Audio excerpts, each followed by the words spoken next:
to the What Really Happened radio show. The history the government hopes you never learn.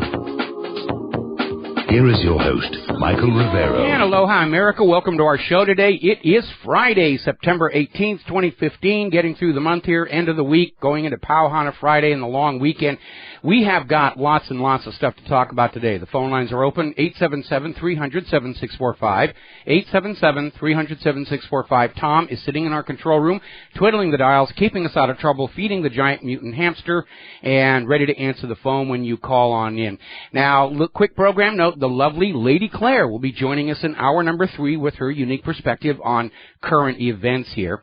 And I want to start off today, I want to talk about this situation with this obviously very bright, inventive student, Ahmed Mohammed, and his digital clock. Now, for those of you who are a little late catching up on the story, Ahmed is a 9th grader at MacArthur High School down in Irving, Texas. And in his home life, he's very much into electronics and computers, and he likes to build things, which is a nice thing to encourage kids to do. So he built himself a digital clock, and he took it to school to show to his teachers because he was very proud of his accomplishment.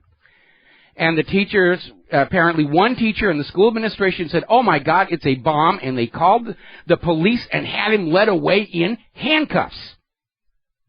And it was this huge stink, and everybody said, well, they're assuming because he's Muslim and he's got the name Mohammed, it had to be a bomb. And they're out there saying, it looked like a bomb. It had numbers and stuff on it. Now, the police have already come out. They've released a photo of this device, and it is very obvious it is not a bomb, nor is it intended to look like one. Now, Pamela Geller, who is a racist Islamophobe who, for some reason, seems to get a huge amount of media coverage, was out there. She even wrote an article over there in Breitbart trying to defend the school for having done the right thing, and yes, they were wrong about it not being a bomb, but really, it was the wise and prudent thing to do here. And she just starts out making these amazing misstatements, flat-out misstatements. She starts out, he's a Muslim teenager, and he brought this strange ticking device to his school. Pamela, you incredible nincompoop, digital electronic clocks do not tick. And then she goes on to say that police officers said it looked like a hoax bomb, and when questioned about the device, Mohammed wouldn't answer. And then she goes on to say all these, anybody who's complaining about this, they're tied in with terror. They're obviously supporting terror. Now, the police in Irving, Texas, have released a photo of the device. There is nothing in there that could be construed as looking like sticks of dynamite or TNT or blocks of C4. Anybody except a Common Core educated moron is going to be able to look at this and say, wow, this is a cool digital clock. And in this Pamela Geller piece, I went in and I made these points, and I got jumped on by Pamela's fan club. You should read the comments. I was like, what? They're saying, go back to Somalia. You should be picking lettuce. You have no business being here. Muslims are evil. Muslims are bad. And they're frothing at the mouth. And all they're doing is parading their total ignorance. Because obviously we have, over at MacArthur High School, a group of teachers and administrators who themselves are completely uneducated.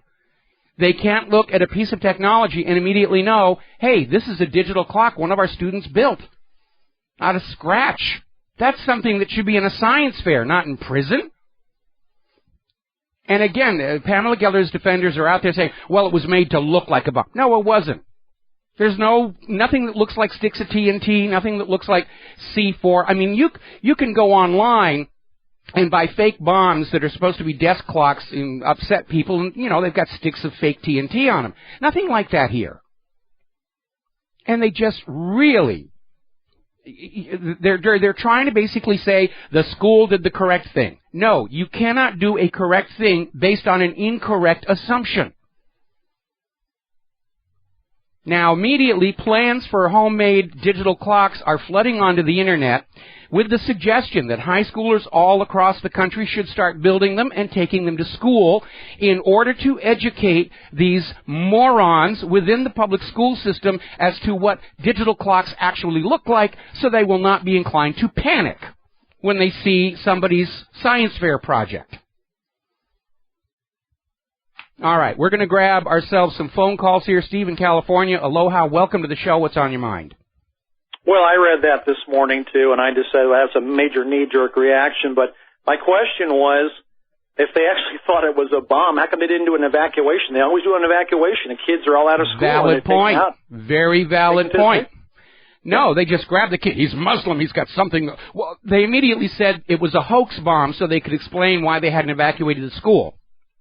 But if you think it's a bomb, how do you know it's a hoax bomb? Right. You know, and Pamela Geller's claim that Mohammed refused to answer questions, the police have now said, no, that's absolutely not true. Mohammed was telling his teachers, his school administrators, and the police, it's a digital clock. It's just a science project. And that's what it was. That's what it really was. Well, you beat me to the punchline. I said, what's this kid doing in a regular public school Common Core? He appears to be very educated, very intelligent kid. He shouldn't be subjected to that dumbed down. He should be in Caltech or MIT. Yes, I agree. Thanks, Michael. All right, thanks an awful lot here. All righty. We have another caller waiting on the line. I don't have your name or where you're calling from, but what's on your mind? It's Dustin from New Jersey. Hi, Mike. Oh, hey, Dustin. Yeah, you know what scares me? It's like we are fascists now. Like it's like if they're not like us, they're the enemy. Yes. Kick them out. And, I mean, you know what scares me a little about Donald Trump? I mean, I'm from New Jersey, so I mean, if he gets surrounded by these ideologues, you know, he has a talent to, you know, for people to pick up that like him what he says. And I just scared of, you know, that we're going to start having roundups. You know, it's just, and people will be for it. You know, well, I mean, that's what the government of Israel is doing in Israel, and the government of Israel would certainly like that here. In fact, the government of Israel is working as hard as they can to get Christians and Muslims angry with each other and killing each other off so that the world is left, you know, to Israel's rule. And, you know, that's obviously been a part of Israel's grand scheme along with Eretz Israel for quite some time. They're constantly trying to get the Muslims and Christians to kill each other off.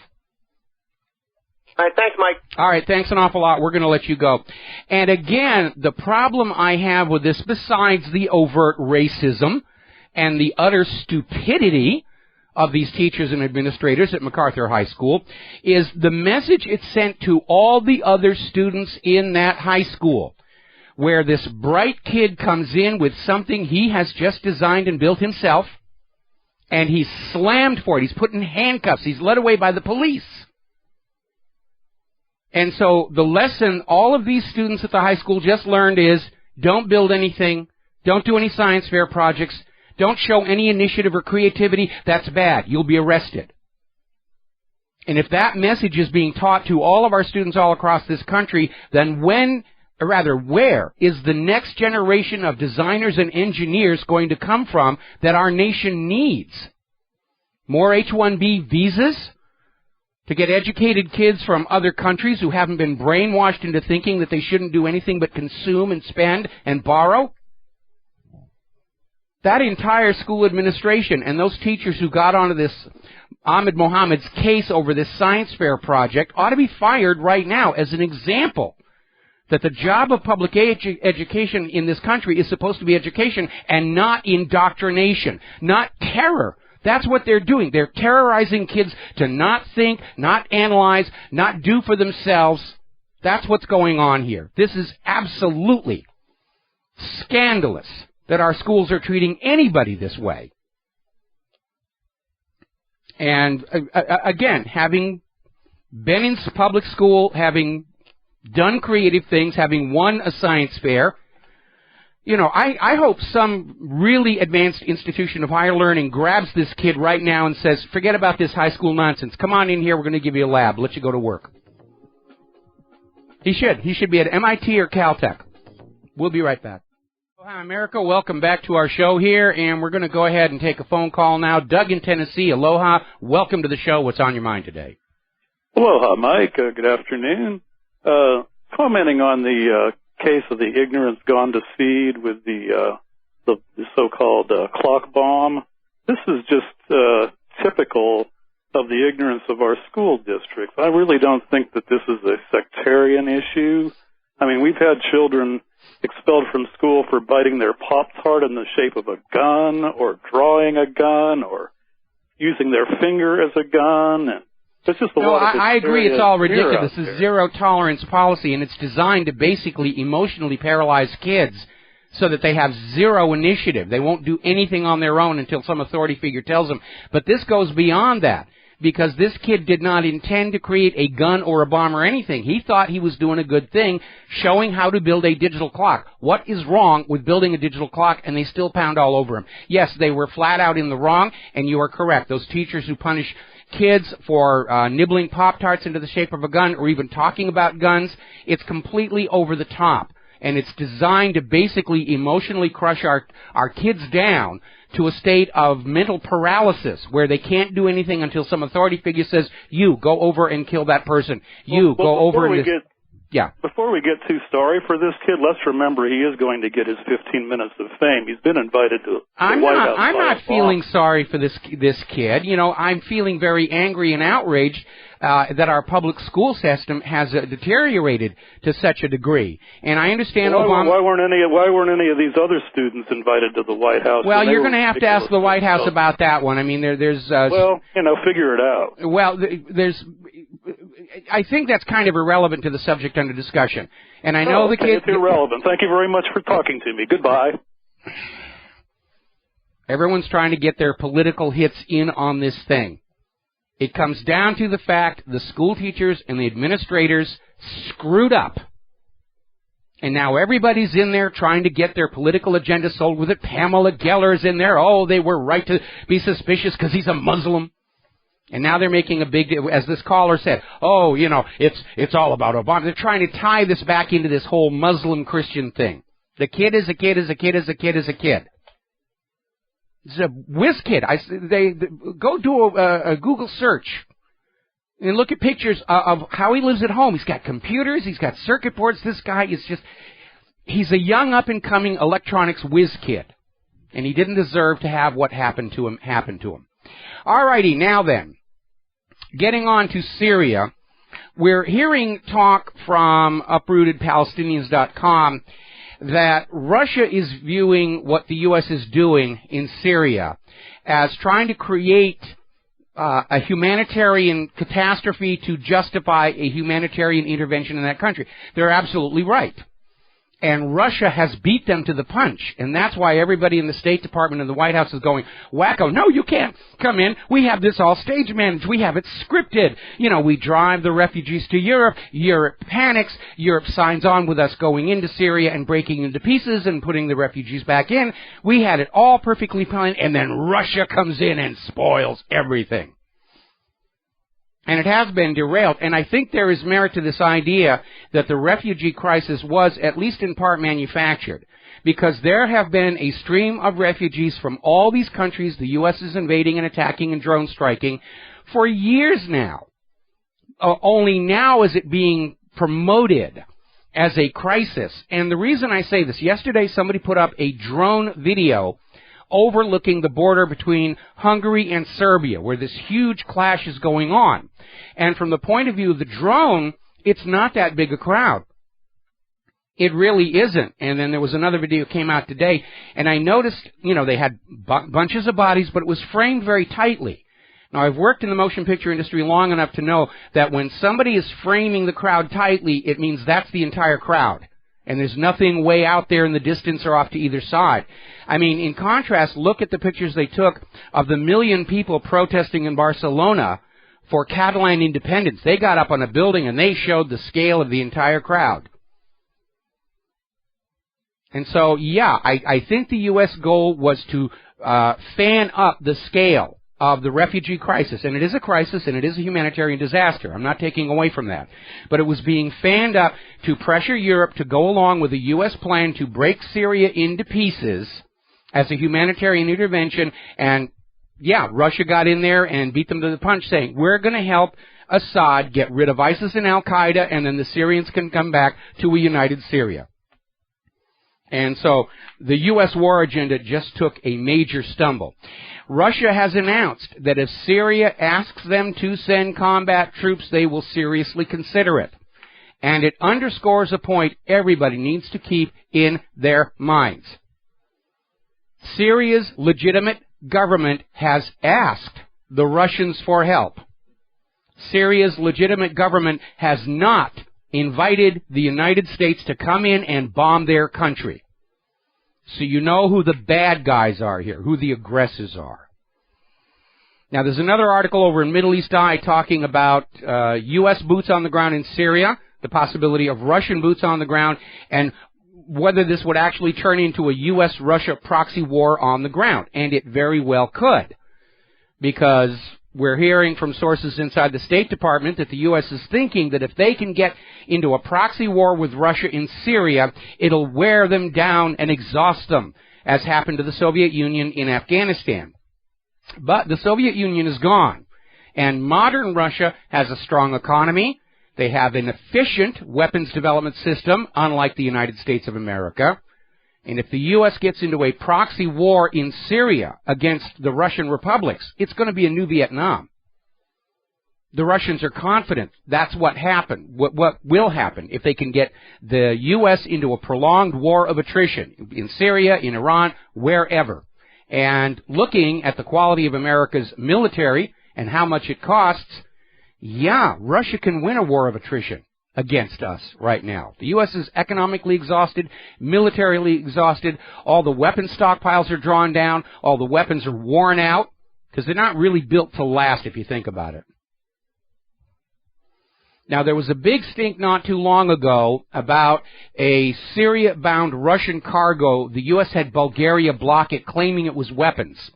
Well, apparently somebody actually got a look inside the cargo ship and found out that it was, as Russia had said all along, humanitarian aid. Tents, food, water systems, all of that stuff.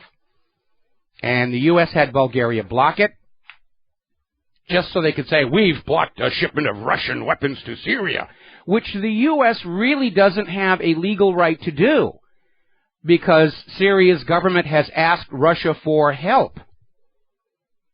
It's the U.S. that's in violation of international law by interdicting trade between two friendly countries. We'll be right back. Hello, hi, America. Welcome to our show today. I'm looking on the Fox News feed during our commercial break. They were running their commercial break, and they're running all these commercials, stand with Israel, and they've sort of moved off of Iran bad, and now it's the inevitable beg for more money for Israel because the people of Israel are starving and suffering, and they need more of your money. And this is a box food program for Yom Kippur and Rosh Hashanah, and you have to wonder, after all the billions and billions of dollars the U.S. taxpayers already given to Israel, why is it not reaching the Israeli people? Why are they still hungry? The reality is they actually have a very high standard of living.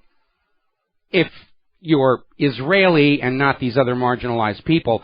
But frankly, if the people of Israel are really starving, how about you don't spend $30 million on an ad campaign, against Iran? How about you take that $30 million back and feed your own people?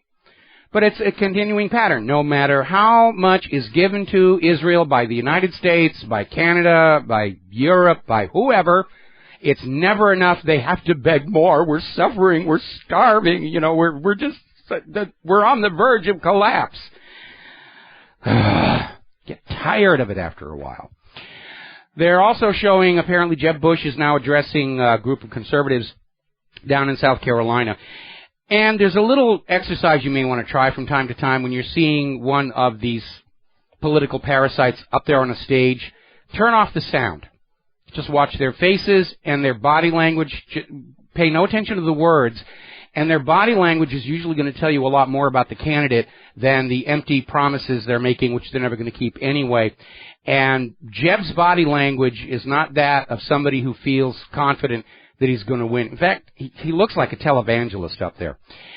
Now then, getting on back to the situation in Syria, we're hearing from TASS that Russia and Turkey are urging the United Nations to open a political dialogue in Syria about finding the opposition, if there is any real opposition, as opposed to all these hired mercenaries and U.S.-created terror groups, and trying to find a solution.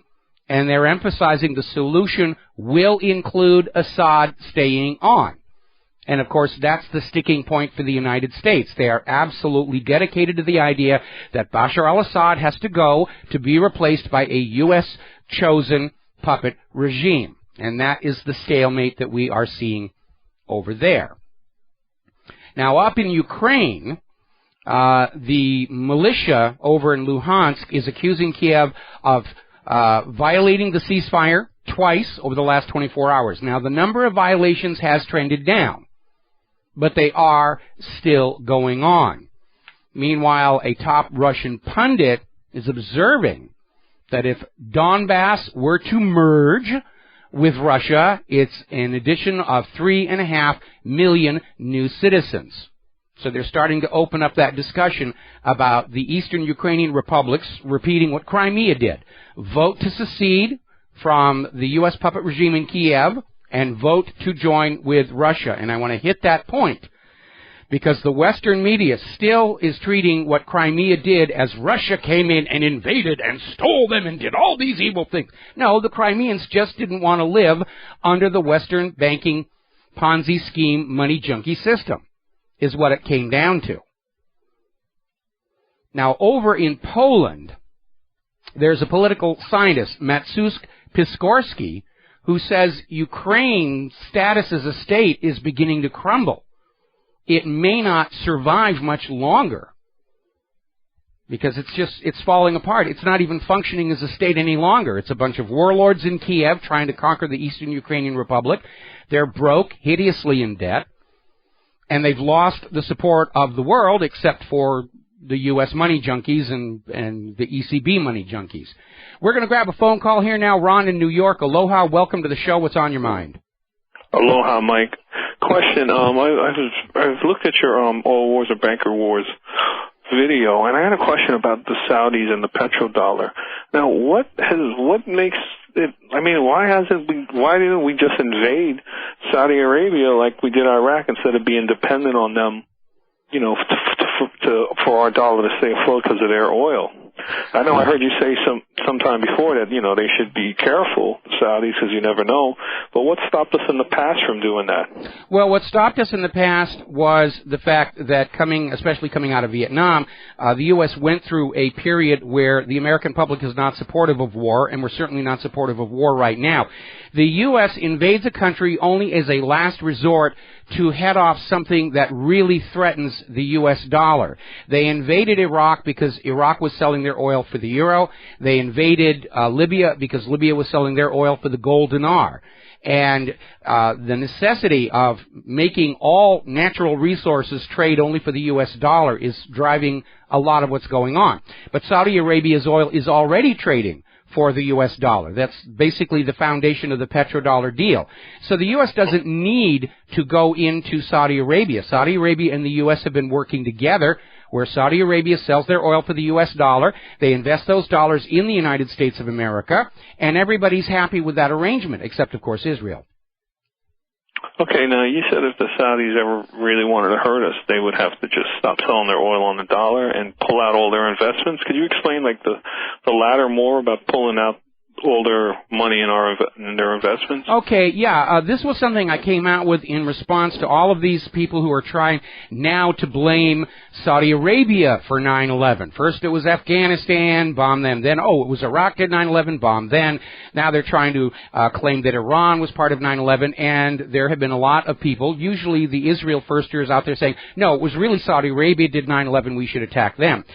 And what is missing from that hoax is a motive for Saudi Arabia to do something like that because our economies are so entangled. Saudi Arabia makes a huge amount of wealth off the petrodollar deal. They're not going to do anything to upset that. But if Saudi Arabia really got it into their head they wanted to hurt the United States of America, all they have to do is start asking for their investment money back, not rolling it over. In fact, there was actually a movie that was done, I think, back in the 1970s. It was called Rollover because these Saudi investments in the United States are short-term investments, and they come to the end of the term, and the Saudis will roll it over and say, we're going to keep the money there. But at the end of the investment term, they have the legal option to say, send our money back home. And if they started doing that, the U.S. economy would crumble, and it would be perfectly legal for the Saudis to do that, and the damage would make what happened to the World Trade Towers look like a minor irritation in comparison. And that's the reason why we know Saudi Arabia didn't do 9/11. They're not going to kill the goose that's laying the golden U.S. eggs for them. Right. Thanks again, Mike. You rock. All right. Thanks an awful lot. We're going to let you go here. Now then, over in China, the sabers are rattling. We're hearing this story out of the Independent in Great Britain. U.S. and China escalating war of words over the South China Sea territory dispute. Any excuse to go to war. Because the U.S. war is not just against the ruble's threat to the U.S. dollar. It's also the yuan, the renminbi. And apparently John McCain is out there saying that, you know, our defense officials, we need a game of chicken in the South China Sea, which means as soon as somebody shoots at somebody, the war is going to be on. And this article is out here in the Washington Post, no less, saying that the U.S. Navy has avoided risking head-on confrontations with China. And John McCain is out there saying, no, let's confront, let's push, let's provoke.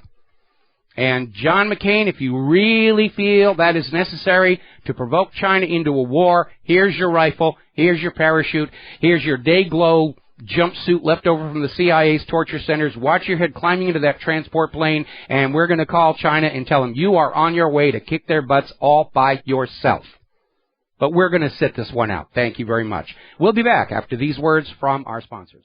Hello, hi, America. Welcome back to our show here. Now, along with Ahmed Mohammed's digital clock, another incident that is just exploding across not only the social media and the independent media, but even the corporate media, was Ann Coulter's tweet during the second GOP debate on CNN, in which she basically blasted all of the people on that stage for seemingly being obsessed with what Israel wants in the United States of America. And she was absolutely correct. It's probably one of the only things I've agreed with Ann Coulter on, but I do agree with her. And we're seeing stories like this one in the Realist Report. Jews fear Ann Coulter is mainstreaming anti-Semitism. So they're already out on the smear campaign. Oh, she's a Jew-hating, wants Hitler to come back, and all the rest of it. No, what Ann Coulter mainstreamed is the U.S. government's constant groveling before Tel Aviv. And it's not like it was not fully on display during the debates. It's not like it was not fully on display during the recent battle in Congress over the Iran deal. All she did was comment on it. But Israel is out to create a climate where you're not allowed to comment on what Israel's doing, even if it's the absolute 100% truth. That's why they're pushing the UC regions to have that guarantee against being offended as policy for the University of California system, so that when somebody comes out and says, Israel attacked the USS Liberty, some student can stand up and say, oh, I'm offended by that. You have to stop talking about that. That's what this is really all about. This is a war by Israel on the First Amendment to the Constitution of the United States of America. And yes, Ann Coulter was right. Our government's obsessed with Israel. And yes, it's because AIPAC is handing out so much money to our politicians to buy them out from under the American people. It's a kickback scheme. And it's operating in the wide open. Congress will send $3 billion of your dollars to Israel, and Israel sends some of it back through American citizens who are loyal or dual citizens, and it goes into AIPAC, and AIPAC donates it back to members of Congress to keep the pump primed, as it were. There's another article on the same thing. This is even in the Times of Israel. GOP candidates united in disdain for Obama, support for Israel. In fact, they describe GOP candidates' support for Israel as passionate. Gee, I wish they would be passionate for the United States of America, because after all, that's where they're supposed to be working. The American people is who they're supposed to be working for. And I don't know about you, but I am sick and tired of all these friends of Israel where that's all they talk about. We've got to give weapons to Israel. We've got to give money to Israel. We've got to do what Israel wants. No, your job is to do what the American people wants. That's it. There's nothing in the Constitution of the United States of America that authorizes anybody in the government to be spending our money on foreign governments. George Washington, in his farewell address, warned against foreign entanglements, and boy, are we entangled now. Another article over here in the Huffington Post. The GOP wants Iran to recognize Israel, but the Gulf states, whatever. Now, this is the latest attempt to derail the P5+1 deal here in the United States of America. Netanyahu has issued a statement that the United States Congress should block the dropping of Iran sanctions until Iran recognizes the State of Israel. And Congress, of course, is saying, yes, Massa, yes, Massa, yes, Mr. BB, I will do that for you. And that they're trying to do that right now. But as this article in the Huffington Post points out, some of our allies in the Middle East, like Saudi Arabia and the United Arab Emirates, they refuse to recognize Israel. And I'll tell you what makes this whole thing so ridiculous. All of the Arab nations, Iran, Saudi Arabia, United Arab Emirates, all of them have indicated they are willing to recognize Israel 1 second after Israel recognizes Palestine. But as long as Israel wants what it wants and refuses to give anything back, we will see the continuation of conflict and corruption. Now, Israel's overjoyed. They found themselves another surviving former Auschwitz guard. He's 93 years old. They're not even sure he can actually survive the trip to be tried, but Germany's all hot and bothered. They're going to put him on trial for accessory to 170,000 counts of murder at Auschwitz. And Israel's just out there desperate to continue wagging the Holocaust while they provoke a new crisis over at the Al-Aqsa Mosque. Now, earlier today, yet another home-built rocket flew out of Gaza and hit an absolutely empty piece of dirt in southern Israel. So we're expecting the latest Israel bombardment of Gaza any second, because this is a game they have played time and time and time again. Netanyahu was out there cheering his victory because the International Atomic Energy Agency failed to pass an Egyptian resolution that would have said it's time to acknowledge Israel's nuclear arsenal, constrain them to sign the Nuclear Non-Proliferation Treaty, and allow IAEA inspections. And the motion was defeated through the usual political wrangling. And Israel is celebrating this is a victory. Huzzah, huzzah, huzzah. We are above the law. Israel will pass judgment on all the other nations of earth, like Iran, but nobody can pass judgment on us. We are the favorites. We are the chosen. We are above the law.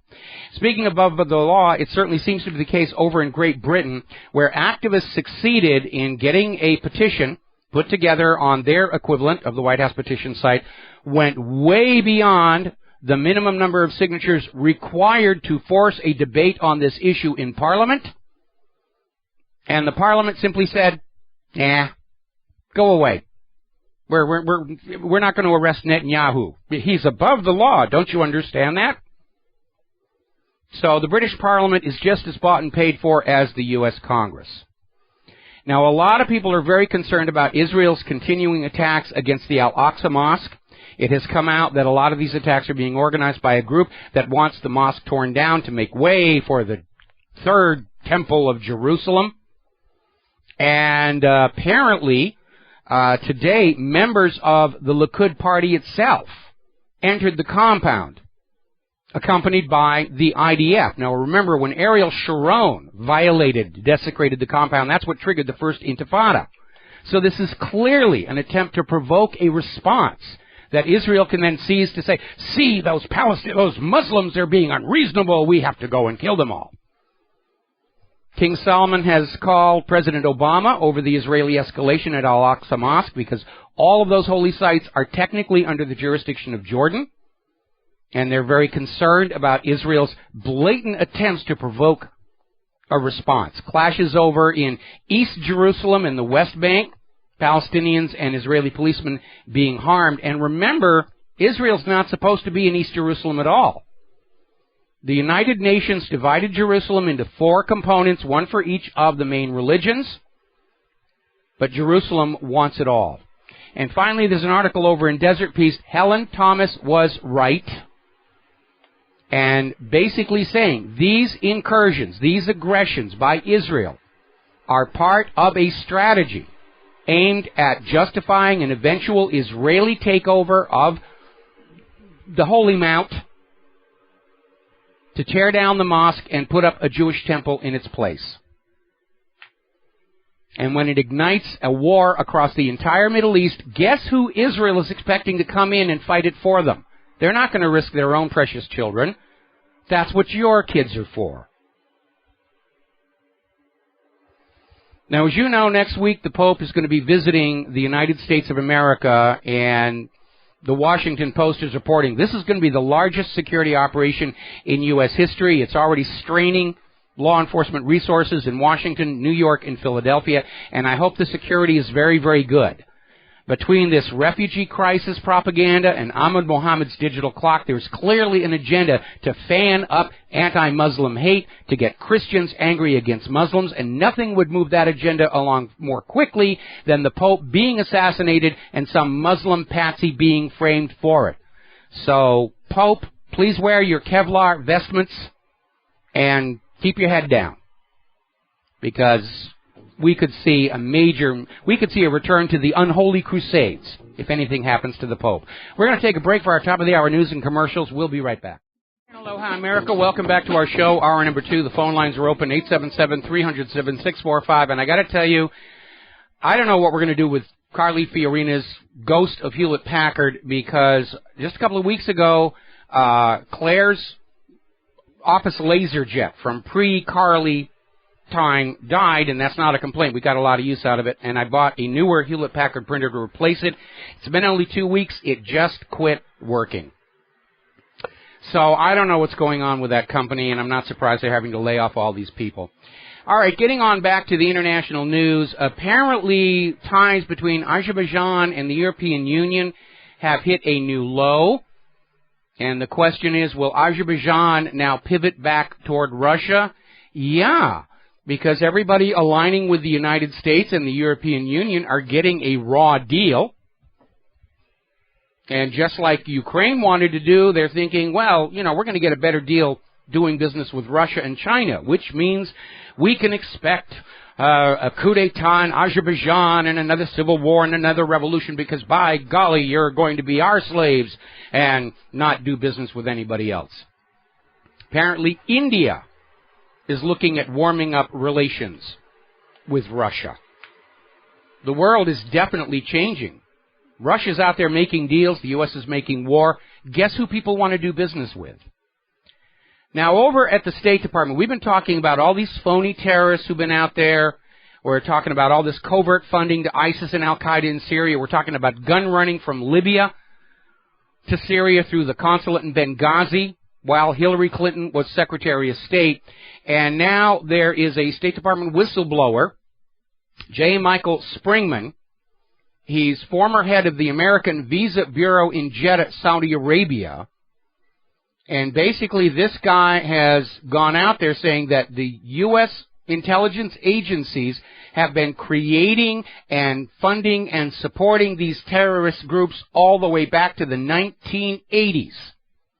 So the government can wag them at you to scare you into obedience, scare you out of your tax money, scare you out of the life and limb of your children in these various wars of Congress. So get ready for the 2-minute hate. Because when the government creates an enemy for you to hate, you have to be obediently hateful. Now, Pravda is reporting that the U.S. corporate media is starting to acknowledge the United States government trained some of these top ISIS fighters.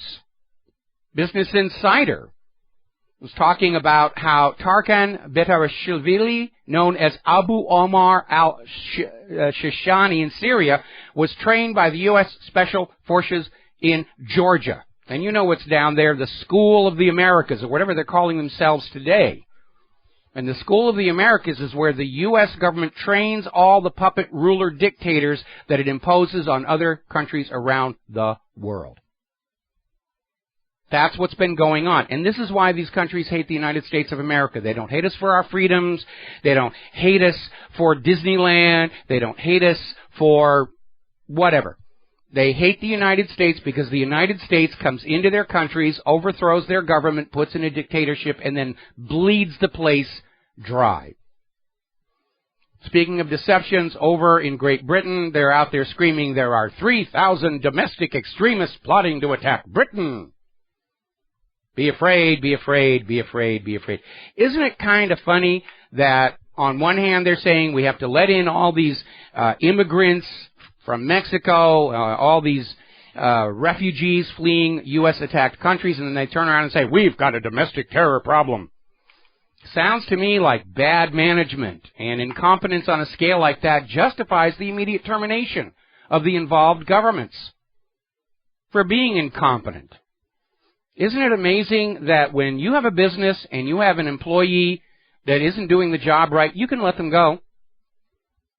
But when the government isn't doing a good job, they say, well, you can vote for some more of the same incompetent boobs next election, but that's all you're allowed to do. So, now here's a very revealing article over at the Electronic Intifada. Has Canada's love affair with Israel reached its climax? And they start out saying supporters of Israel have had it good in Canada, and they have, running rampant all over the freedoms and rights of the Canadian people. But they're saying the coming elections in October may prove to be the peak of Israeli influence, because the pro-Israel stance of Stephen Harper and many of the other candidates is starting to grate on the Canadians' nerves. And if you know anything about the Canadians, it takes a lot to get them upset. Remember, Canada is pretty much the only country that isn't officially supporting the P5+1 outside of Israel itself. So let's talk a little bit about the economy. Over at Investment Watch blog, Peter Schiff is reporting that Janet Yellen is admitting the base rate from the Federal Reserve to Wall Street could stay at 0 forever. They're now stuck. They have to go on creating free money out of thin air to give to Wall Street to keep the system looking good. And, of course, the more they print, the more the value of the dollar is eroded, and the less and less trustworthy it looks to other countries. At the same time, the U.S. is sending out the message, if you stop using our dollar, we're going to drop bombs on you. You can see what an impossible situation it is that they've gotten themselves into. Now, in the past, every time the Fed got together and was talking about raising rates, stock market would go completely chaotic, and then when they announced rates would stay the same, the market would go up because they've got more and more of that virtually interest-free money to play with. This time it didn't work out. When they announced the rate was not going to be increased yesterday, there was an immediate dip. It looked like somebody was short-selling on the belief that the Fed was going to raise the rate and got caught going the wrong way. And then the market went up, as it normally does. Then it started back down, and it ended yesterday in the red. Japan did not do too good yesterday, Europe, and today the Dow ended 290 down. And for a Friday, that's very unusual, because we know the plunge protection team has a long tradition of massaging the markets for a Friday happy ending, so all the money junkies can have a relaxing weekend thinking that everything is working out just well. But something didn't quite work out that way. Keeping the rates the same seems to have triggered the beginning of a sell-off here. And over at Zero Hedge, Martin Armstrong is saying the Federal Reserve just made the same mistake that it did back in 1927 when it was lowering U.S. rates to try and help everybody deal with a debt crisis. And we're in the same situation now. They're making the same mistake. It didn't work then. It's not working now. But they don't know what else to do. I mean, the obvious solution is write off all the debt. Say it doesn't exist. Modern Jubilee. Get rid of the private central banks. That would solve everything. But they're not going to do that because they're all bought and paid for by the money junkies. And they're all looking for a magic way to fix an unfixable system because private central banking is a pyramid scheme. By design, it creates more debt than money with which to pay that debt until the debt crushes the system entirely. And today, because of economic globalism, it's not going to be just one or two that come down. It'll be the whole system. And we, the people of planet Earth, need to be prepared to stand up and say, no more private central banks, ever, ever again. Now, the European Central Bank is saying they may have to do more quantitative easing because the Fed didn't raise rates yesterday. So the whole system is just spiraling into chaos all across the globe. We'll be right back after these few words. Hi, America. Welcome back to our show here. And the good news is, over the commercial break, I went into Claire's office and I slapped the side of her HP printer as hard as I could, and it magically started working again. So we're going to call that the Rivero method of dealing with this poor quality stuff we're expected to buy and actually try and make money with. Okay, we're going to take a phone call here. Pat in Nevada. Aloha. Welcome to the show. What's on your mind? Hillary Clinton. Yes. Recent article in Natural Health News says that people who oppose chopping up live babies for profit are terrorists. Yeah. In other words, she advocates first-degree murder, and it's okay for them to do, but the people who object to it are therefore terrorists, and they're subject to being eliminated. Well, it was a rather extreme comparison for Hillary to make, and she didn't exactly put it in those words, but the implication in what she said, you know, about how this kind of oppression of women is what we normally see in terrorist-run states. They're basically trying to get away from what Planned Parenthood actually did with the aborted fetuses and reframe this as a debate over abortion itself. And that's not what the issue is. The issue is Planned Parenthood altering the method of abortion in order to maximize the profit from their harvested body parts. That's a violation of federal law. We're talking about Planned Parenthood when they did the partial birth abortion and they got surviving premature babies, didn't take steps to preserve their life, which is required under federal law. And that's the issue. And I reprise some of my videos on the Planned Parenthood issue because, well, we're going to explain that a little bit later in the show. I'm already getting hate email from the feminists saying, you don't own my body. Don't worry. I had no intentions of touching it. Well, one of the things Planned Parenthood does not do is educate people who have had maybe 5 abortions, what this does to their body. If they're going to have 5 abortions, why don't they get a tubal ligation? Well, you know, and just to clarify my position, because I've got a lot of people out there trying to put words in my mouth about this, I understand and accept the necessity for abortion in certain circumstances. Retroactive birth control by women who didn't want to use birth control because they're not that kind of girl, and then they got caught by human nature, I don't see that as a legitimate reason to have an abortion. And the other issue for me personally is everyone screaming about the rights of the women over their own body and how the baby is just a blob of protoplasm. And until they bring in the issue of fathers' and husbands' rights to the debate, it really isn't an honest debate. It's simply the expression of a lot of selfish views by women who want to do what they want to do and think that anybody who stands up to them is being politically incorrect. Well, you know, unfortunately, our population has lost any ability to come up with intelligent understanding of what they are in actuality saying. I think I understand what you're saying, and to an extent, I agree. Unfortunately, political correctness is cultural or even intellectual Marxism. Reality doesn't matter. This is what the politics declares. This is what is going on. Politics says the world is warming. Politics says the earth is flat. Politics says our guys are good and their guys are bad. And it really is a grand mass delusion. And I'm rather encouraged to see South Park taking on the PC crowd in the season premiere. And you need to catch the rerun of that if you didn't see it. Okay? You know. Okay. All right, thanks an awful lot. We're going to let you go. We're getting a little tight on time before the arrival of the lovely Lady Claire.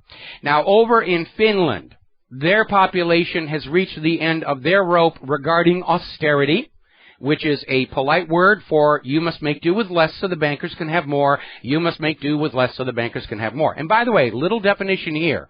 When you yourself voluntarily reduce your standard of living, that is austerity. When the government and the money junkies come in and force you to reduce your standard of living so they can take more from you, that's not austerity, that is dictatorship.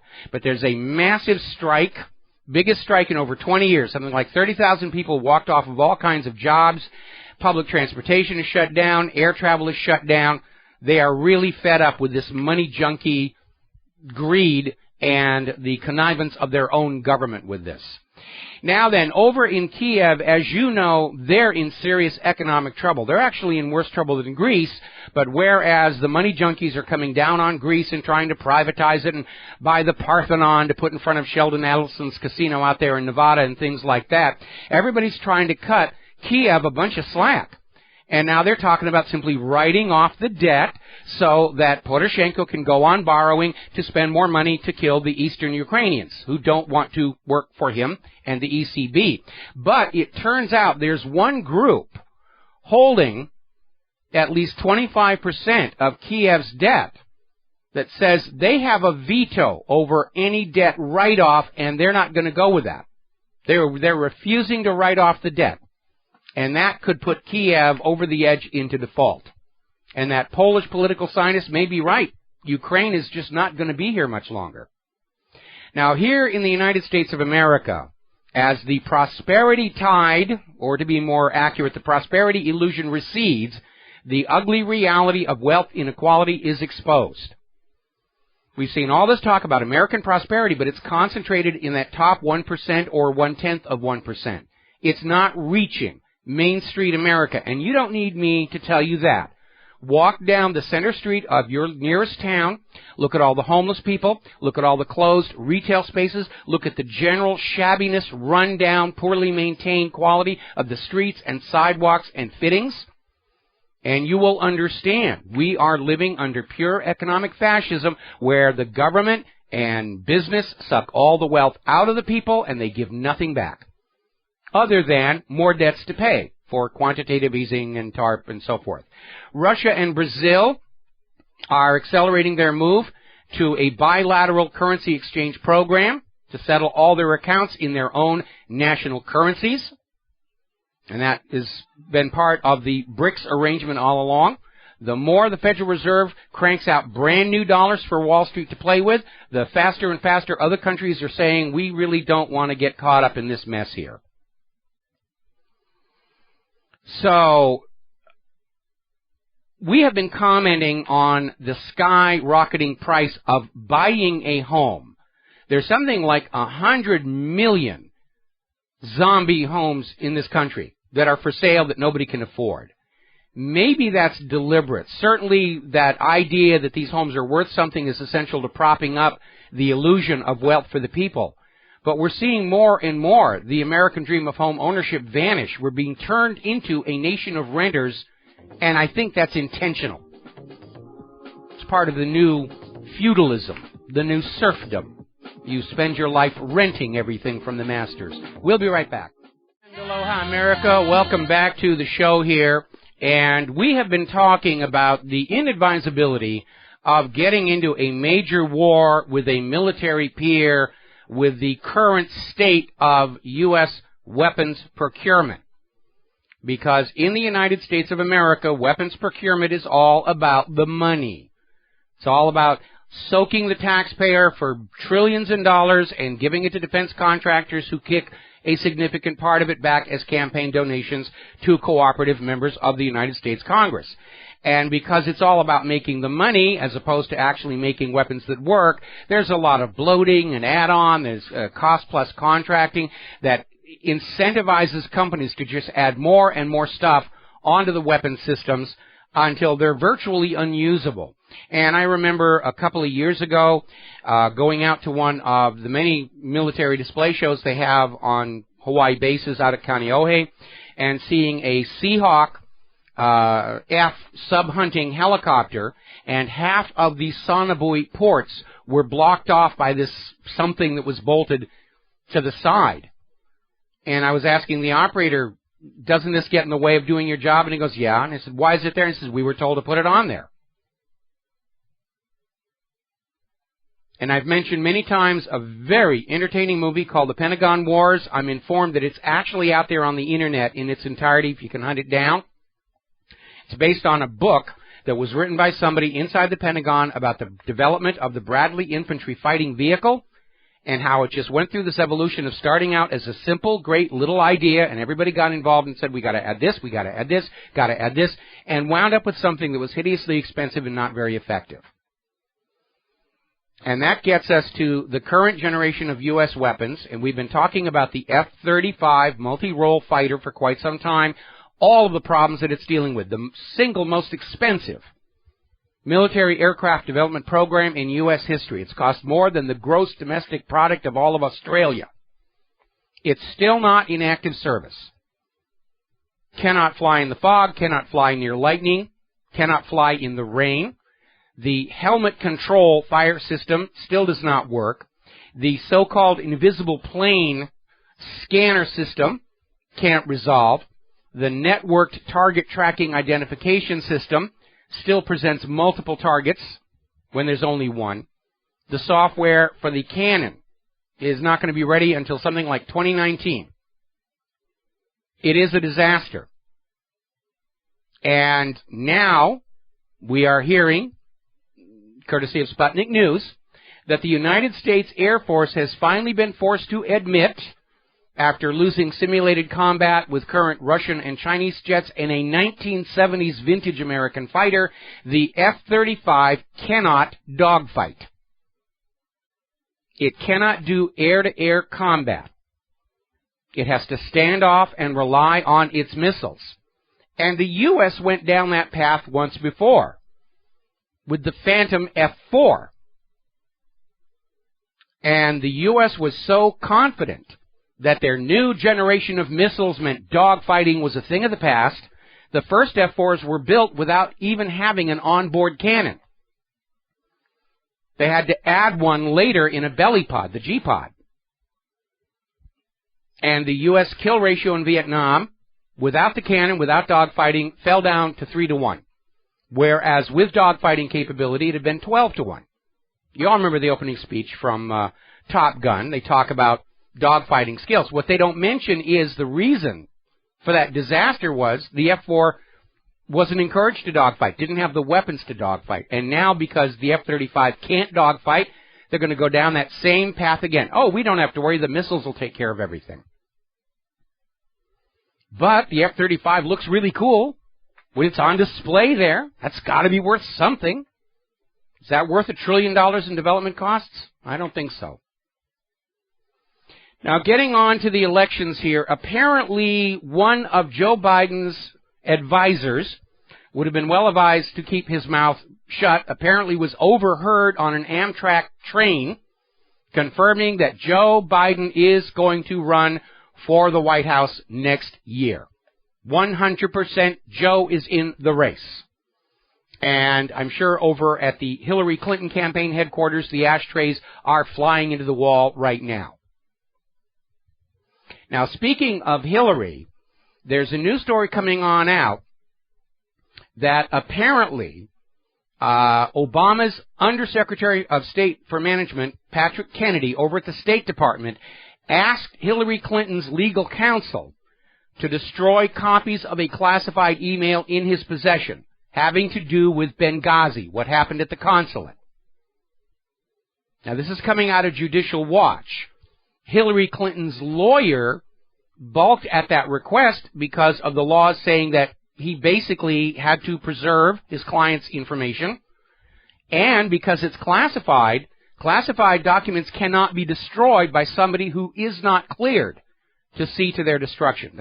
It's a very complex system.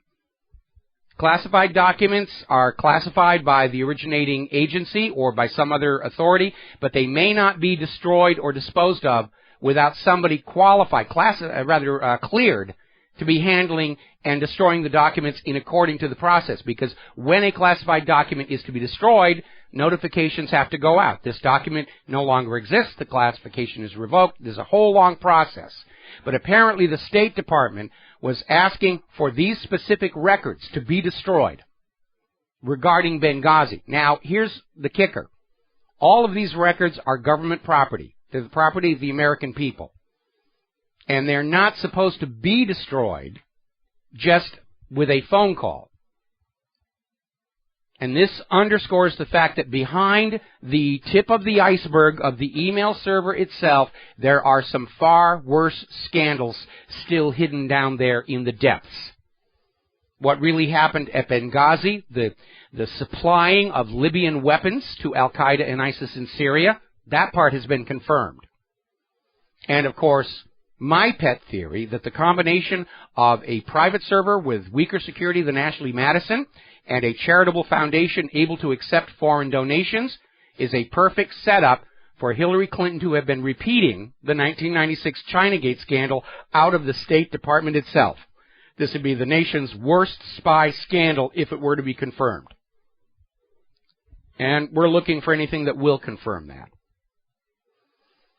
Now, responding to the caller earlier about Planned Parenthood, Hillary Clinton is continuing in her firm defense of Planned Parenthood.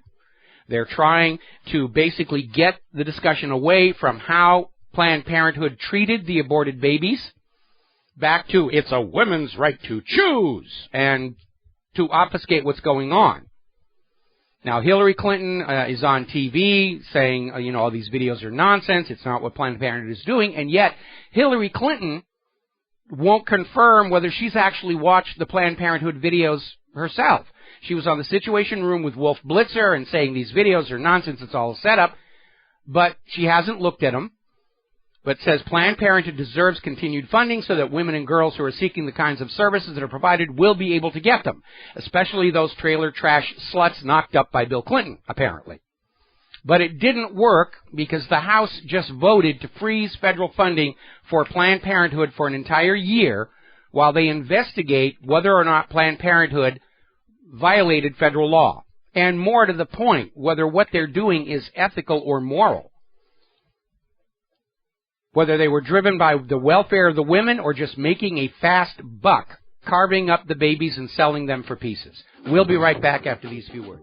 Aloha, America. Welcome back to our show. We're talking about politics. We're talking about the campaign for the White House. We're talking about the debates. And apparently the high moment for Jeb Bush on Wednesday night's debate was when he stood up and tried to ride the coattails of his brother, the Prez, by saying that George W. Bush had kept us safe from terrorism during his years in the White House, which, all the trained sea lions in the audience stood up and went, arr, arr, arr, arr, arr, arr. But the social media and the independent media were rather quick to point out that small little inconvenience that took place in New York City on 9/11. And, of course, a lot of people are now well aware that the Bush White House, at the very least, allowed the attack to happen, if not taking direct part in the false flag, which makes Jeb Bush's comment all that much more infuriating. And keeping a perfect batting score, Jeb Bush managed to insult virtually every American of Irish descent with his suggestion of putting Margaret Thatcher on the U.S. $10 bill. Because of the troubles in Northern Ireland. The Irish people have not forgotten that. So he's not doing very well out there. We're starting to see stories in the foreign press like the Daily Mail calling it empty seat syndrome, talking about how Hillary's campaign events and Jeb Bush's campaign events are empty. There's hardly anybody showing up. They put their own staff in front of the stage and take a picture to make it look like somebody showed up. Meanwhile, Donald Trump continues sell out crowds at all of his events. Russia Today is saying what's going on here is Americans are tired of political dynasties. Yes, we are. The Oval Office was never supposed to be an inherited position from Bush to Bush to Clinton to Bush to Clinton to Bush to Bush to Clinton, so forth and so on. It's time for outsiders and mavericks. It's time for people who are more loyal to the United States than to Israel to sit in the Congress and the Oval Office. Meanwhile, Carly Fiorina is out there talking about confrontation with Russia, leading to a potential nuclear war. Focus groups are showing that people are trusting Donald Trump to be a better businessman than Carly Fiorina, because look what Carly did to Hewlett-Packard. And the focus groups are saying they trust Trump to be able to deal with the economy much better than her. Now, over in Great Britain, very revealing story. This is in the offguardian.org. And it's talking about the corporate media in Great Britain just jumping on Jeremy Corbyn, attacking him, smearing him, and everybody's going, he's going to have to somehow win over. The corporate media is going to have to somehow kiss and make up with the BBC. And this article is saying, no, he doesn't. All Corbyn needs to do is go directly to the people through social media, through the independent media, Facebook, Twitter. This article is acknowledging that the corporate media no longer has a lock on the communications between the politicians and the people. Corbyn could waste a lot of time, a lot of money, a lot of political capital trying to get BBC and ABC and Sky News and all the rest of it on his side. He doesn't need to. He can just skip them, ignore them, go around them. Because polls are consistently showing the vast majority of people in Great Britain and here in the United States and in other places around the world are now coming to the net to get their news. The corporate media is no longer essential to the political dialogue in any of these nations. Now, talking quickly about the immigration situation, article out of Electronic Intifada, Israeli leaders delight in Europe's cruelty toward the refugees. Yeah, they are pretty much. And it's not just out of cruelty, but the idea is that Israel is hoping Europe, in dealing with all these refugees from the countries that are being bombed and attacked, will perhaps be more sympathetic to how Israel is forced to treat the Palestinians. There's only one major difference there that is being ignored. The refugees are coming from a foreign land into Europe. The Palestinians have been there all along. It is the Israelis who came in to take the place over. Okay, now there was a big stink apparently over at this college up in Buffalo. The University of Buffalo this week, somebody posted signs saying white only and black only near several bathrooms and water fountains. Huge stink. Racism, KKK, ban the Confederate flag, and, rallies going on. And it turned out it was a black student who did this. And her name is Ashley Powell, and she's in trouble for it, and she's trying to basically say, oh, this was an art project. I didn't mean to stir up racial divides. It really was just an art project. Well, I think we all know art when we see it, and this wasn't it. Now, as I mentioned earlier in the show, South Park just launched their new season, and they've introduced a new character, the PC Principal, and they're just ripping him, the whole idea of political correctness apart, where Cartman uses the word spokesman, and this PC Principal grabs him and slams him into the wall and into the mirror saying, you will say spokesperson, you will not use any language, and just frothing at the mouth, beating up students for not being politically correct. And it's over the top in typical South Park style, but it's making a valid point. And by the way, to bolster that, I posted an excerpt from the Monty Python picture Life of Brian, where the Free Palestine movement are sitting around there, and the one guy's saying, well, I want a right to be a woman and to have babies. And the other guy's saying, you don't have a womb. Well, but even though I can't physically have a baby, I want the right to have a baby. And even back then, Monty Python was warning us where this political correct nonsense was going. Little bit of good news. We were talking earlier in the week, Richard Glossip was scheduled to die Wednesday and was given a 2-week stay of execution by the Oklahoma Appeals Court because there are serious questions about the legal process that sentenced him to death. No physical evidence connects him with the crime. Nobody could come up with a motive. There was investigative misconduct that seemed to encourage witnesses to lie. And they've got 2 weeks to come back and make a case for a new trial. And this is why I cannot, despite jokes about tarring and feathering computer hackers, I cannot support a death penalty in this country because the justice system is not just. They make mistakes. And if you wrongfully imprison somebody and you find out you were wrong, you can let them go and give them money for the lost years of their life to have a comfortable remainder of their life, deal with all the medical conditions they picked up inside that prison. But once you execute somebody, that's it. It's over and done with. And until we can restore life to those it is wrongfully taken from, we should not take it in the first place. More news from the world of computer hackers. Apparently WordPress has been compromised with malware that is infecting sites. There is a screenshot malware that's specifically targeting online poker players, takes a picture of your cards and sends it to the person you're playing against. And of course, the NSA can't do a thing about it. They're too busy stealing your business secrets. More and more companies, though, are starting to stand up to government demands for backdoors, open access, warrantless access. Apple Computers taking a stand against the Department of Justice. And the reason they're doing that is very simple. At this point, it is impossible to accurately calculate the financial losses to America's IT industry from the government's unconstitutional mandating of spying backdoors in all U.S.-produced computers, software, and services. And, of course, the government has delegitimized itself by violating several portions of the Bill of Rights. It's not the legal, legitimate government of this nation anymore.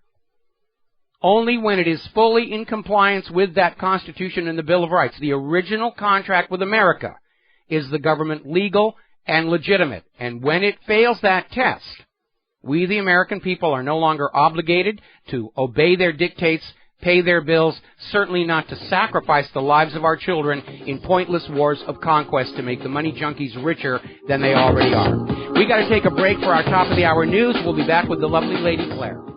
Aloha, America. Welcome back to our show, hour number 3. And for those of you watching on BAM User TV, this gorgeous creature sitting behind me is the lovely Lady Claire, who likes to join us every once in a while on our Friday third hour with her unique point of view. But before we go to Lady Claire, we're going to take one more phone call here.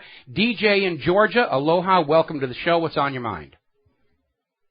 Hey, Mike, and hello, Lady Claire. Just tuning in. Thanks for taking the call. Just real quick, wanted to make a few comments. One is, I don't know if you had brought this up already, but I think, Russia, President Putin offered Obama, a list of, I think, these terror targets that were, terrorist list that were more or less associated from, originating from the Russian parts of, the Chechens and all this. And I think Obama refused this terrorist list. It's a little more subtle. It's a little more subtle than that. Remember, early in the week, Lavrov came out and flat out said the United States knows where all the ISIS and Al Qaeda bases in Syria are, but they never ever bombed them. And so what they did to hit the point a little harder is Russia went over to Obama and said, here's the list. Here's where they are. This is where you should be attacking, not the refineries and water supply and sewage treatment plants and power stations. And Obama said, no, that's okay. We're going to go on with our current targeting strategy, which is to hit everything but ISIS and Al Qaeda. I mean, it's so obvious. Even Donald Trump, who's very naive about what's going on in these war zones, even Trump came out and said, it looks like our government's protecting ISIS. Yeah, Don, that's exactly what's going on.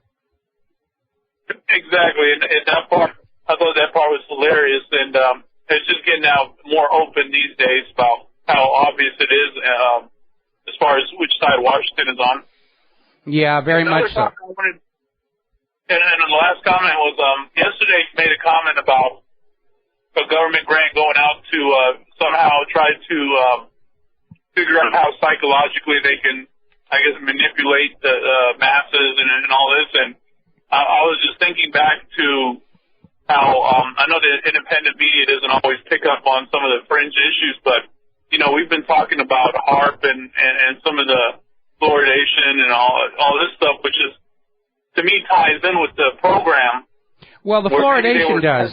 The fluoridation does because fluoride is actually a very mild tranquilizer and keeps people from getting really upset.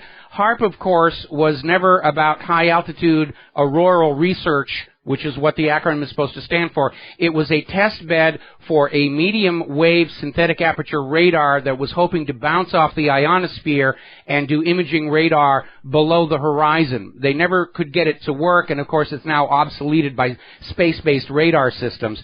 And all the other stories about weather modification and everything were your usual, let's get everybody looking in the wrong direction so they don't figure out what we're actually about. Okay? Okay. All right, well. Yeah, I just wanted to add that, and I'll be tuning in. Thanks. All right, thanks an awful lot. We're going to let you go, and now on to the Lady Claire. I read today that in the UK, IVF embryos are to be genetically manipulated as scientists investigate repeated miscarriages. At least that's the good reason, and I'm not minimizing women and families who've had this tragedy happen to them over and over. Yeah, but we need to put in the comment that a lot of miscarriages are caused by outside environmental variables. Yep. All the toxins we're exposed to in our food, GMO problems. The idea that saying miscarriages are caused by the DNA of the embryo itself, that's kind of a little bit out there, but it is opening a door to what could potentially be some very serious abuses of the human race in the name of science and commerce. Yeah. The Roundup Ready baby. Well, what they're using is a process that's called a CRISPR-Cas9 for research purposes. It was used earlier in China. Now, the U.S. government has imposed a moratorium on federally funded research in America. And these researchers swear that the embryos will be destroyed once the study is completed, with no risk of them being transplanted into women, which is illegal in the UK. There will be no GM babies. And, but critics, and I think I tend to side with these people, Michael, say that the manipulation of human IVF embryos, even for research, it's a slippery slope. I would tend to agree. Yeah. When we look at how recklessly technological developments are deployed and sold in the United States. As soon as they get a new whiz-bang, it's patented, it's advertised, and it's out in the marketplace before anybody really takes a good look at what's going on. Yeah. And I view this tinkering with the code of life as very dangerous, the way it's being handled right now. One mistake, you're looking at an extinction-level event. And the other thing that people, families who are looking to have families of their own, need to look into is an area that is emerging. It's genetic testing before you're thinking about having kids so that you know what the risks may be. Well, I think there's a certain validity to that. I mean, it used to be in this country you'd have to get blood tests before you got married to look for certain traits that might produce a baby that wasn't perfectly healthy. And I don't really think I have a problem with that too much. Genetic testing is passive. I mean, one of these days I'm going to go out to Ancestry and get my DNA tested and find out if, all these genealogists have been lying about me all this time. Yeah. Because they wanted to sell me plaques on the wall with your coat of arms. And, turns out I was descended from a long line my mother listened to. And the other couple of issues I have, the actor Hugh Jackman and his wife from the X-Men, we all know who this guy is, made a conscious decision and adopted 2 kids. I think adoption's great. I think it's one of the most wonderful things a family can do for a baby or little kid. But what really concerns me and sends the chill up the back of my neck is you and I know, Mike, the people who are going to be first trying to grab on this technology. In the UK, it's the MOD, the Ministry of Defense. In the US, it's going to be the Department of Defense or DARPA. Yeah, they're going to want to genetically engineer perfect soldiers. There was already been a movie out about it called Hannah. Yeah. That was on that very topic. Mm-hmm. And we know that there's been a lot of experimentation on prisoners here in the United States of America to find ways to make them stronger, to make their skin tougher. Again, it betrays an attitude by government that the general population is really just property, a livestock, a herd, cattle, if you will, where the government decides what medicines we take, what medicines we don't take, what food we eat, what food we can't eat. And it really does treat us like farm animals, and rather than human beings deserving of respect. And I think that attitude, first and foremost, has to be taken out of government. Government needs to remember they're supposed to be working for us, not the other way around. Absolutely. Absolutely. The next thing I'd like to look at is that there have been some U.S.-Russia military talks on Syria. And the Kremlin has said it will consider sending troops if Assad requests it. Now, they spoke, the U.S. and Russian defense chiefs spoke for the first time for over a year on Friday. And the Pentagon said the call lasted about 50 minutes, included an agreement for further talks to keep their respective militaries out of each other's way. I am very concerned about this, Mike, because... Yeah, that's a good idea. Yeah, but if they're not talking, we are talking about accidental fire. Friendly fire or not so friendly fire. Yeah, between U.S. and Russia. And all of a sudden the Western media says, Russia's attacking our forces heroically in Syria. Yeah. And again, I want to hit this point very, very hard. The legitimate government of Syria has asked Russia to come in and help them against ISIS and Al-Qaeda. Right. The legitimate government of Syria has not asked the United States to come in and bomb the crud out of the place. Absolutely not. Keep that in mind during all of this talk about Russia and the U.S. being in Syria. Yeah. And I'm seeing an increase in the tempo of Russia bashing right now. Yeah, very it's much so. We got to take a break for commercials, and we'll be right back. Aloha, America. Welcome back to our show here, and your next topic, Claire, would be? Well, it's very interesting, that piece of bump music, because it's very relevant. A Bank of England economist is calling for a cash ban and urges negative rates.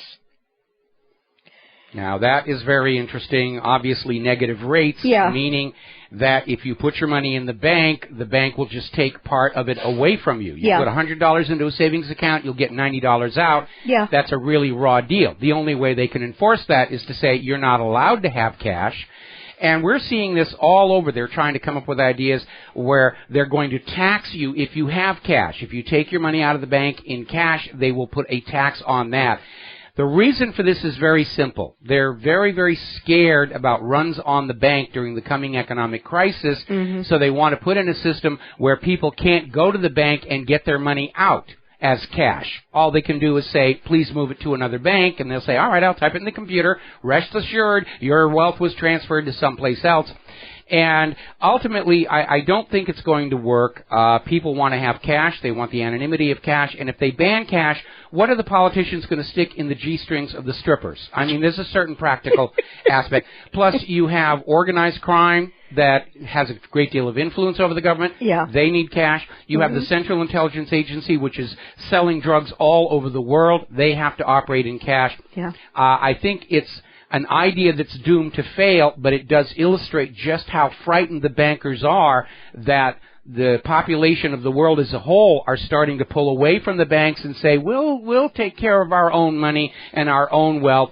You're not doing a very good job of it. Yeah. It's very strange, and I have to wonder exactly what this man knows about the timing of the next big kaboinga that is causing him to be saying this publicly right now. Well, we're seeing all over the place where everybody's saying they can't sustain this pyramid scheme much longer. It's going to happen globally because of the push toward economic globalism and interlinking everybody's economy with everybody else. And it is a disaster in the making. The only way ordinary people are going to get through it is to have as much of their wealth under their own control as possible. And that is exactly what this push for a cashless society is intended to prevent, to keep you dependent on the government, dependent on the bank, banks, no matter how badly they manage it, you still have to crawl to them and grovel and kiss their boots to buy your food for the next day, and I don't think most people are comfortable with that. No. We're also, at the same time, I want to put in a parenthetical comment, we're seeing a lot of fear-mongering out there about the gold market, and yes, we know there are phony gold bars out there. Germany first found them, these bars of tungsten wrapped in gold with the hallmarks of Fort Knox and the New York Fed. We know there's a great deal of counterfeiting out there. But I think the fear-mongering about be careful about buying gold is more about wanting to scare people away from emptying their savings account and their stock portfolio and buying gold.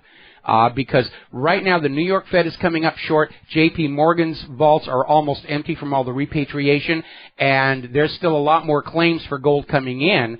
And the only way they can meet those claims is they have to acquire all the gold for themselves. Mm-hmm. And they're in a bit of a bind because they have rigged gold and silver prices down, mm-hmm. But they don't want you buying it. So we're seeing this little propaganda thing. Don't buy silver and gold. Really, it's untrustworthy. That piece of paper and ink, that's what you can trust. You can put your faith in that. And so there's a lot of scaremongering going out there. If you're going to buy silver and gold, and I recommend that you do, physical. Not the paper. I mean, paper gold is leverage something like 250 to 1 right now. That's absolutely insane degrees of leveraging. But you want to go to an established company with a good reputation, mm-hmm. Such as those that we have advertising on WhatReallyHappened.com and Genesis Communication, or you want to deal with a storefront dealer who's been there for a while and that you've established a relationship with. Obviously, anything you buy online or anything you buy at the local flea market, unless you're able to conduct your own tests right on the spot, you need to be cautious because the crooks understand. People want to buy physical silver and gold, and they're happy to provide something that looks like physical silver and gold. So mm-hmm. buyer beware, but at the same time understand a lot of the fear-mongering is trying to scare you away from buying any physical silver and gold. And you should have as much as you can get your hand on right now. Absolutely. And I'd like to sort of move from that to something that's related. New data reveals U.S. far from the freest country in the world. And it bases their criteria on the following. The cornerstones of economic freedom are personal choice, voluntary exchange coordinated by markets, freedom to enter and compete in markets, and protection of persons and their properties from aggression by others. Economic freedom is present when individuals are permitted to, get this, choose for themselves and engage in voluntary transactions as long as they do not harm the person or property of others. And you know what amazed me in terms of what part of what country was on top of the list? Yeah. Hong Kong. Yeah. Wow, who would have thought? Well, they've got a strong economy, yeah. and there's kind of an inverse relationship, because when an economy is strong, people are comfortable doing fair trade, mm-hmm. and when an economy begins to deteriorate and tighten up, that's when fraud enters in, fascism enters in, and of course that's exactly where the United States is right now, where much of commerce is now supported by forcing you to buy things that you might not actually want, whether it's an earphone for your cell phone, certainly this push to constantly get you to buy vaccines, and it's a return to mercantilism, mm-hmm. which we saw in the 18th century, where King George III was telling the American colonists, you have to buy this, and you can only buy it from companies that are friendly with us. And that was one of the abuses that led to the revolution. Yes. Absolutely. But it's amazing to see who follows Hong Kong on this list. Singapore, New Zealand, Switzerland, UAE, Mauritius, Jordan, Ireland, and Canada. And the UK and Chile tied at number 10. But the United States followed behind at number 16. And this seems to be a continuing cascading trend, would you say? Well, of course it is, because the more fascistic your economy becomes, the less economic freedom is allowed to the people. Mm-hmm. Yeah. Absolutely. Cause and effect. Absolutely. There is something that is going on in Alabama that I find very interesting and slightly infuriating at the same time. This week, Alabama made headlines for revising its state science education standards. For the first time, teachers in the state will be required to teach evolution. But buried in that news was acknowledgement of a sticker that the state requires be placed on its biology textbooks telling students that evolution is a controversial theory, not a fact. Oh, boy, talk about religious dictatorship, theocratic man. rule Yeah. in the country, and that we're turning our back on science and technology. Yeah. It's a new dark ages where the churches rule everything, and that didn't work out during the last dark ages. Not going to work out here. We got to take a break for commercials. We'll be right back. And aloha, America. Welcome back to the show. We're going to take one more phone call today here. Steve in Florida. Aloha. Welcome to the show. What's on your mind? Hello, Mike. Hello, Claire. Hello. Good to have Claire on. But, Mike, I noticed that you haven't talked about Dismal Land yet by Banksy that's going on in by Bristol in England over there. It's wildly popular. You don't know what I'm talking about? No, actually, I don't. Well, Banksy is very, very, very does social commentary on the Gaza Strip. But anyway, he took a defunct, like a holiday resort for the middle class in England there, and he turned it into Dismal Land. It's kind of a take on Disneyland. Yes, that much I got. Okay, yeah. Did you see like this payday loan for kids where they could get cash advances on their allowance? Oh, dear. Oh my goodness. That's it's funny. Hilarious. I'm going to have to hunt that down. Oh, you got to see it. You just got to see it. But what I want to get into here is that he is going to, when it's all said and done, he'll at least inject into this little depressed town, village, he will have injected $20 million minimum, not dollars, pounds, into that local economy. And it could be as much as 40 or more million pounds. And let's see what's going to happen with that money. I think that's his end game because, they could set up, this town is called Weston, but they could set up a Weston, open factories, and just pay those employees in Westons. See? Well, any kind of liquidity coming in is going to improve the economy. The problem is under the private central banking system, any liquidity coming in, is simply incurring debt. And when you have a system in which all the currency in circulation is a loan at interest, the bankers get the actual benefit of all labor and productivity, and the people do not. That's one of the reasons the United States fought a revolution against Great Britain, was to break free of the Bank of England and have an economy that worked for the people and the nation. But the bankers absolutely hate that. The bankers cannot stand any government, any community, furnishing their own money without being slaves to the bankers. And they will start wars, world wars, assassinations, and coups d'etats to keep their iron grip around the jugular vein of the world's economy. Anyway, Steve, thank you very much. I'm going to look up Dismal Land here. We're going to let you go, and we're going to shut our phone lines so that we have a little more time to focus on the lovely lady Claire here. Now, you wanted to follow up on that comment about the sticker on the science books pushing an idea that properly belongs in the church. Yeah, and here's the deal, folks. I mentioned it before. I am a Christian. I am a Methodist. I'm an atheist, thank God. What I get from my understanding of Christianity is being loving and not judgmental and being of service to the people around me.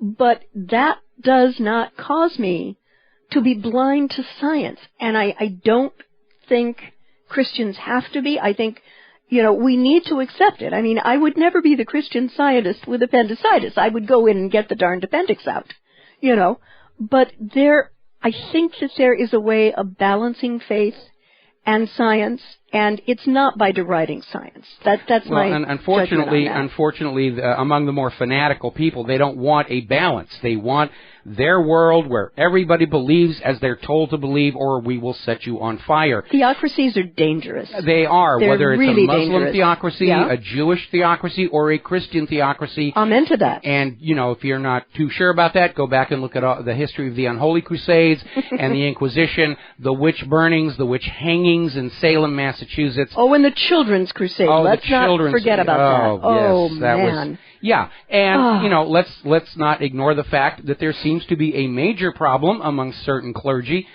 keeping their flies zipped up around the little children. Yeah, that's ugly and nasty and terrible. And I think it's about power, because it sure as heck is not about faith. It's about power and wealth. Yeah. Yeah. Yeah. All right. I would like to make a move on to another topic that is probably going to get a lot of women upset, but apparently the Marines seek to close combat jobs for women. And this apparently has ignited a lot of controversy. No final decisions have been made, but they did a study in the Marine Corps on gender integration. And it concluded overall that male-only units performed better than gender-integrated units. Okay, now I want to step in on here because, the feminists are out there screaming political correctness, is Trump's reality. The specific test that was done was combat units in actual on-the-ground situations in which your physical strength is a factor. How much ammunition can you carry? What can you lift? How fast can you run? And the reality is the women couldn't keep up with the men, and the gender mixed units did not perform as well. And the feminists are out there screaming, look, you make the men run slower and carry less so that we can pretend we're the equals here. Now, that being said, in mechanized war, such as piloting aircraft or working on a ship, or even driving a tank, there is no reason to think women are not going to perform just as well. But for some reason, the feminists are out there to claim that they are absolute fearless combat troops unless they're on a college campus, in which case they're completely helpless victims of male rape. Which tells you how self-consistent this whole feminist... You can't have it both ways. You can't have it both ways. And one of the things they found was that women were having higher injury rates, including stress fractures that likely resulted from carrying heavy loads. Now, Mike, I'm thinking a lot of these ladies are younger and maybe having families someday of their own. And do we, in an ethical and moral sense, put women into that kind of harm's way? That's a question for me. That is a major issue here because, and we're also going to get a lot of hate email from the feminists about this, when you are engaged in warfare, you need to be thinking about the post-war situation and rebuilding your economy and gross domestic product as rapidly as possible. And if you put the women in situations to be killed, you are not going to rebuild your population as rapidly as countries who keep their women in the rear echelons are going to, and that's just an absolute fact. The male contribution to the reproductive process is, let's be honest, a few minutes, and the women bear the burden of that. And because of that, they need to be protected. Unfortunately, in the era of political correctness, we're supposed to pretend none of that is a factor. It's just like that Monty Python video, The People's Front of Judea. Yes, I'm a man, but I demand the right to be, to have babies. And it really does get that silly. And as I mentioned a little bit earlier, we're seeing this PC idea that women are the equal of men in war and combat, but are helpless victims of rape on the college campuses. The contrast between the two tells you this is all politics and wishful thinking. Yeah. And it's so disconnected from the real world that it has become a dangerous threat to the stability of our entire civilization. Yeah, we can't get away from, if we want to look at, analyze, and solve problems, we cannot look at the world with magical thinking.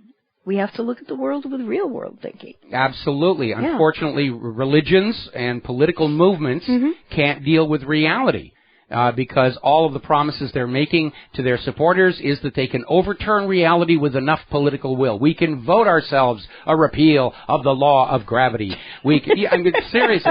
I remember there was that Bible banger down in the American South who wanted a law to redefine pi as exactly 3 because that is what the Bible says it is.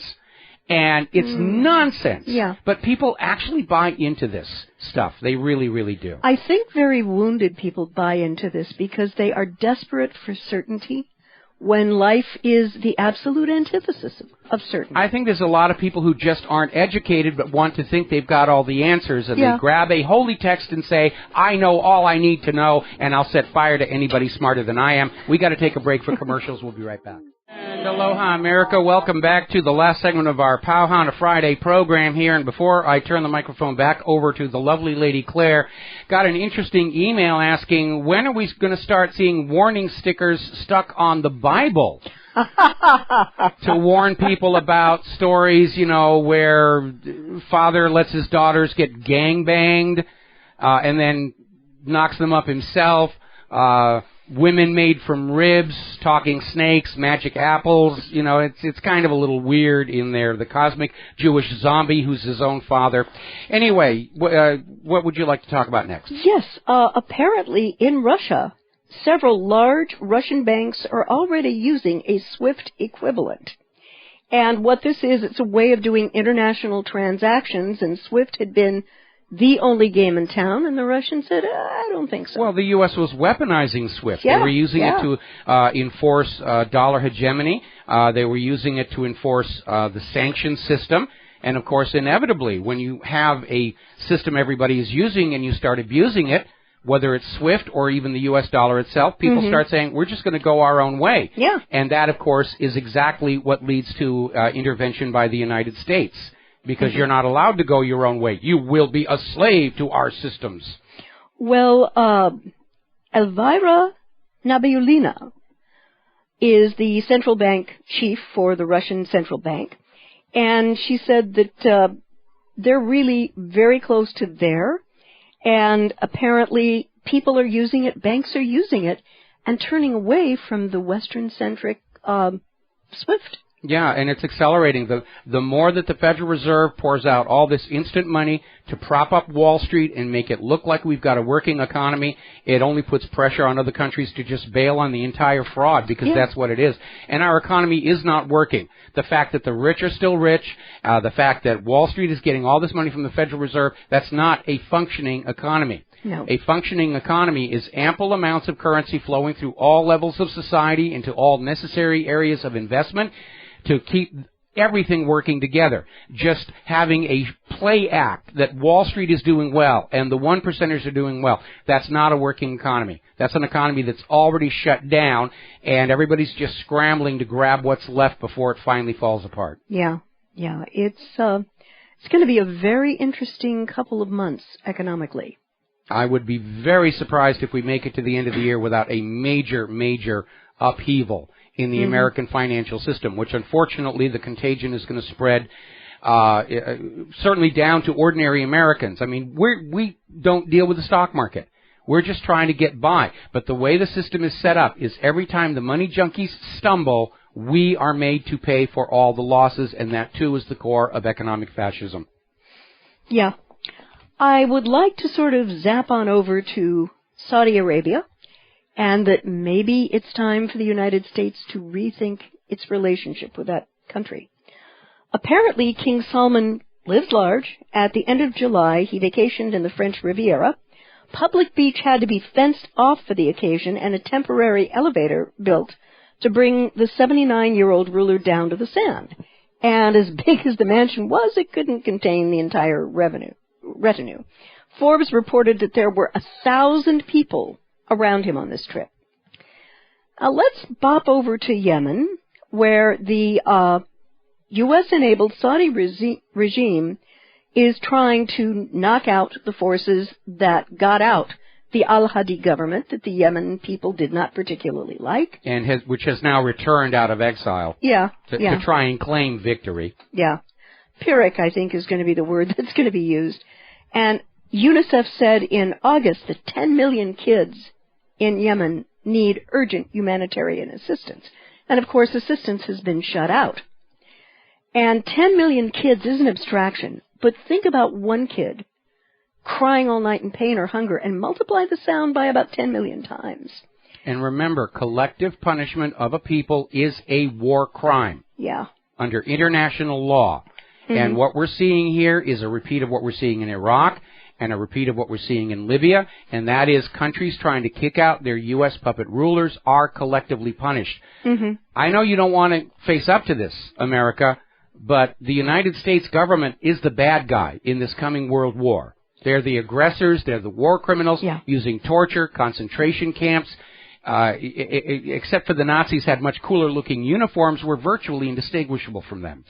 Yeah, and we, as a country, we are judged by the company we keep.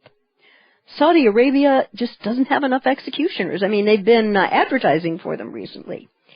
And also it includes this attack against Yemen, includes Persian Gulf monarchs whose construction and domestic work are done in conditions of near slavery. the Egyptian dictator who holds the one-day record for slaughter at a sit-in, and the Sudanese president whose travel options are limited because he's under indictment for genocide and crimes against humanity. Think Darfur. Let's not leave out the U.S. president who has kill notches on his Nobel Peace Prize for missions ranging from Libya to Pakistan. Yeah, that's Yeah. some company the U.S. government keeps. Yeah. You know, killers, tyrants, and dictators. And remember, a lot of them were trained at the Georgia School of the Americas. Mm-hmm. This is how the U.S. has been projecting power since the end of World War II. The good news is the world now understands that's what the U.S. has been doing. The world understands that's why their countries are in turmoil and upheaval. Mm-hmm. Not because of any internal domestic strife, but because of outside interference to overthrow governments that actually want to take care of their people and their nation and replace them with puppets who will bleed the nation's resources dry for American corporations. Yeah, you know, and I have a very bright, older first cousin, former professor of law, and we have conversations from time to time, and he has told me, Claire, if we could just figure out an alternative energy source that wasn't oil, that could move a plane, could move a tank, could move a car, we wouldn't even be involved in the Middle East. I disagree with that. Oh, you do? I disagree with that because the issue isn't the source of energy. The issue is any resource of any kind being controlled in order to shape the global economy. And if it wasn't oil, it could in the near future could be water, could even ultimately be air. Yeah. There are ways to produce energy that are plentiful. It's all about monopolistic control of any resource in order to basically extract the maximum wealth from the public by commoditizing it. And making sure that it's sold in U.S. dollars. And making, in the case of the U.S., making sure it's sold only for U.S. dollars. And this plan is already extended beyond oil to various other natural resources, gold, silver, the rare earths needed for modern electronics. The U.S. goal is that all natural resources around the globe be traded only for the U.S. dollar, off of which the U.S. would make a piece of the action through interest and fees and various and other situations. This is how the U.S. collects its imperial tax on the rest of the planet, by forcing them to use the U.S. dollar and charging them a percentage for such use. That's basically what it is. It's really not so much a war of civilizations, but a war of economic systems, because my understanding is, in the Middle East, let's say you're going to buy a home. When you buy a home, it's a fixed fee. It's not compound interest you're going to have to pay. It's that's exactly it. Fee. The clash of civilizations is actually a clash of banking systems. Yeah. It's a war between a public currency handled as a public utility versus a currency that is a privatized for-profit operation by the bankers. And here in the U.S., we're coming up on a revival of the debate about raising the debt ceiling. And that shouldn't even be a question. The real question is why, when the U.S. government is allowed to create and issue a debt-free currency, it persists in borrowing instantly created currency at interest from a private bank. Canadians are dealing with the same thing with the Comer lawsuit. Yes. They have been sold out by their own government into the slavery of the private central bankers. So has pretty much the whole world. There's the music. Time for Claire and I to get out of here and get something useful done with the rest of the day. We will be back Monday here on the Genesis Communication Network. Thanks to everybody calling your local talk radio stations. We're starting to pick up more and more on-air affiliates. We'll be back Monday. Aloha, America.